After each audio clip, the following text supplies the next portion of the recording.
السلام علیکم ورحمۃ اللہ وبرکاتہ۔ سورہ نساء آیت نمبر 122 سے سٹارٹ ہے آج۔ ترجمہ معنی کے ساتھ۔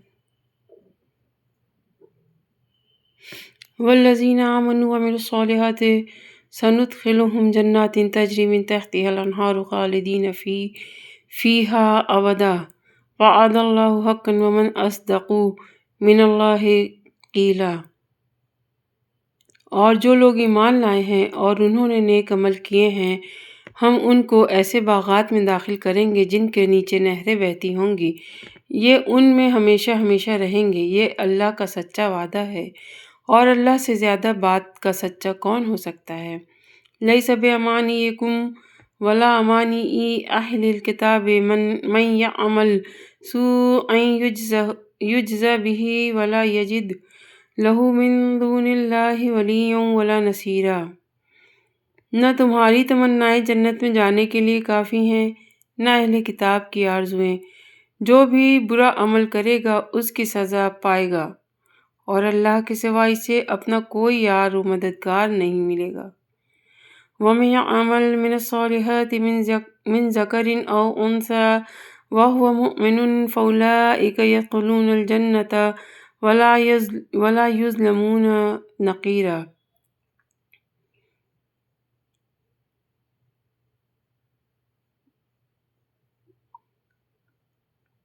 نہ تمہاری تمنائیں جنت میں جانے کے لیے کافی ہیں، نہ اہل کتاب کی آرزوئیں۔ جو بھی برا عمل کرے گا اس کی سزا پائے گا، اور اللہ کے سوا اسے اپنا کوئی یار و مددگار نہیں ملے گا۔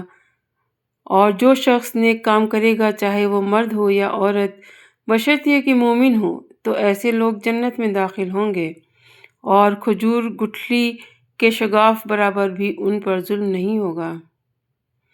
وَمَنْ أَحْسَنُ دِینًا مِمَّنْ أَسْلَمَ وَجْهَهُ لِلَّهِ وَهُوَ مُحْسِنٌ وَاتَّبَعَ مِلَّةَ إِبْرَاهِیمَ حَنِیفًا وَاتَّخَذَ اللَّهُ إِبْرَاهِیمَ خَلِیلًا۔ اور اس سے بہتر کس کا دین ہوگا جس نے اپنے چہرے سمیت سارے وجود کو اللہ کے آگے جھکا دیا ہو، جبکہ وہ نیکی کا خوگر بھی ہو، اور جس نے سیدھے سچے ابراہیم کے دین کی پیروی کی ہو۔ اور یہ معلوم ہی ہے کہ اللہ نے ابراہیم کو اپنا خاص دوست بنا لیا تھا۔ وَلِلَّهِ مَا فِي السَّمَاوَاتِ وَمَا فِي الْأَرْضِ وَكَانَ اللَّهُ بِكُلِّ شَيْءٍ مُحِيطًا۔ اور آسمانوں اور زمین میں جو کچھ ہے اللہ ہی کا ہے، اور اللہ نے ہر چیز کو اپنی قدرت کے احاطے میں لیا ہوا ہے۔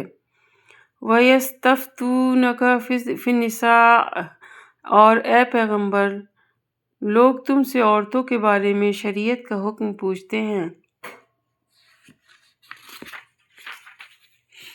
قُلِ اللَّهُ يُفْتِيكُمْ فِيهِنَّ وَمَا يُتْلَىٰ عَلَيْكُمْ فِي الْكِتَابِ فِي يَتَامَى النِّسَاءِ اللَّاتِي لَا تُؤْتُونَهُنَّ فَمَا كُتِبَ لَهُنَّ وَتَرْغَبُونَ أَن تَنكِحُوهُنَّ وَالْمُسْتَضْعَفِينَ مِنَ الْوِلْدَانِ وَأَن تَقُومُوا لِلْيَتَامَى بِالْقِسْطِ وَمَا تَفْعَلُوا مِنْ خَيْرٍ فَإِنَّ اللَّهَ كَانَ بِهِ عَلِيمًا۔ کہہ دو کہ اللہ تم کو ان کے بارے میں حکم بتاتا ہے، اور اس کتاب یعنی قرآن کی جو آیتیں جو تم کو پڑھ کر سنائی جاتی ہیں، وہ بھی ان یتیم عورتوں کے بارے میں شرعی حکم بتاتی ہیں جن کو تم ان کا مقرر شدہ حق نہیں دیتے، اور ان سے نکاح کرنا بھی چاہتے ہو۔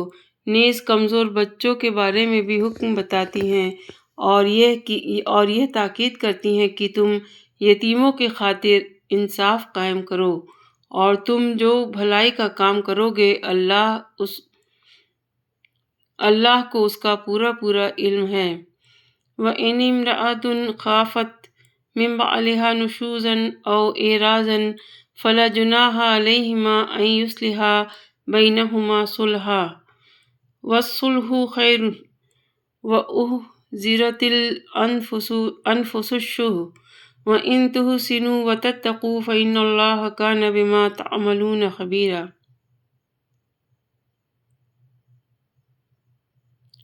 اور اگر کسی عورت کو اپنے شوہر کی طرف سے زیادتی یا بیزاری کا اندیشہ ہو تو ان میاں بیوی کے لیے اس میں کوئی مضحکہ نہیں ہے کہ وہ آپس کے اتفاق سے کسی قسم کی صلح کر لیں، اور صلح کر لینا بہتر ہے۔ اور انسان کے دل میں کچھ نہ کچھ لالچ کا مادہ تو رکھ ہی دیا گیا ہے، اور اگر احسان اور تقوی سے کام لو تو جو کچھ تم کرو گے اللہ اس سے پوری طرح باخبر ہے۔ لن تستطيعوا أن تعدلوا بين النساء ولو حرصتم فلا تميلوا كل الميل فتذروها كالمعلقة وإن تصلحوا وتتقوا فإن الله كان غفورا رحيما۔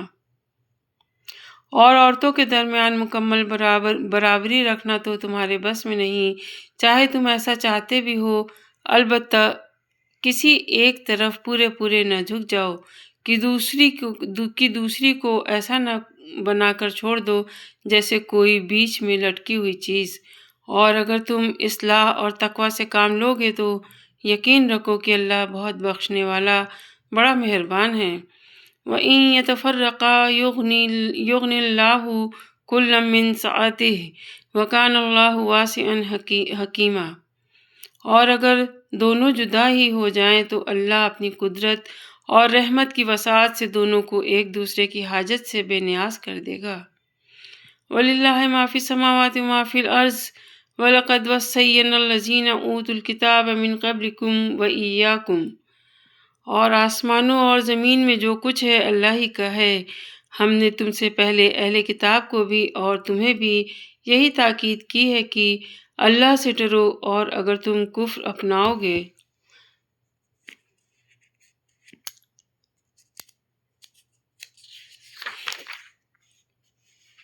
ان اتقوا اللہ وَإِن تکفروا فَإِنَّ لِلَّهِ مَا فِي السَّمَاوَاتِ وَمَا فِي الْأَرْضِ وَكَانَ اللَّهُ غَنِيًّا حَمِيدًا۔ تو اللہ کا کیا نقصان ہے، کیونکہ آسمانوں اور زمین میں جو کچھ ہے اللہ ہی کا ہے، اور اللہ ہر ایک سے بے نیاز اور بذات خود لائق تعریف ہے۔ وَلِلَّهِ مَا فِي السَّمَاوَاتِ وَمَا فِي الْأَرْضِ وَكَفَى بِاللَّهِ وَكِيلًا۔ اور آسمانوں اور زمین میں جو کچھ ہے اللہ ہی کا ہے، اور کام بنانے کے لیے اللہ ہی کافی ہے۔ إِن يَشَأْ يُذْهِبْكُمْ أَيُّهَا النَّاسُ وَيَأْتِ بِالْآخَرِينَ وَكَانَ اللَّهُ عَلَى ذَلِكَ قَدِيرًا۔ اگر وہ چاہے تو اے لوگوں تم سب کو دنیا سے لے جائے اور دوسروں کو تمہاری جگہ یہاں لے آئے۔ اللہ اس بات کی پوری قدرت رکھتا ہے۔ جو شخص صرف دنیا کا ثواب چاہتا ہو اسے یاد رکھنا چاہیے کہ اللہ کے پاس دنیا اور آخرت دونوں کا ثواب موجود ہے۔ اللہ ایسا ہے کہ ہر بات کو سنتا اور ہر چیز کو جانتا ہے۔ صدق اللہ العلی العظیم۔ والسلام علیکم ورحمۃ اللہ وبرکاتہ۔ اللہ تعالی ہمیں اور آپ کو سننے اور عمل کرنے، کہنے سننے سے زیادہ عمل کرنے کی توفیق دے۔ اللہ ہمیں سننے کی ہدایت دے، اور جتنا سیکھیں جتنا سنیں وہ اپنے ساتھی لوگ کے ساتھ شیئر کریں، صدقہ جاریہ ہو۔ اللہ سب کو ہدایت دے۔ صدق اللہ العلی العظیم۔ والسلام۔